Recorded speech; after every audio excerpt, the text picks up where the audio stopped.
what's up? Kamusta ang lahat? So, nandito tayo ngayon sa buffet. Ayan. So, may giniling. Kung anik-anik. Ayan. Vegetable. Ayan. So, sari-saring mga sangkap. Meron. May mushroom. And then, meron ganitong gulay. Of course, ayan. Ang dami bulaklak. Ampalaya, sili, bihon. Ayan. Kahit ano-ano pa. So, meron din pumpkin, mushroom. Siyempre, hindi mawawala yung sili, onion, and ito guys, ayan siya guys, ang luto. Ayan. So, for only 30 baht lang guys for dinner. So, talaga namang matatakam ka sa sarap.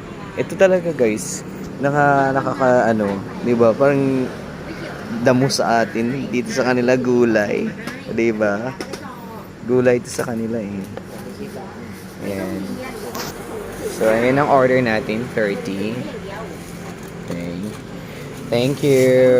Ayan. So, ayan na guys. 30 baht lang siya.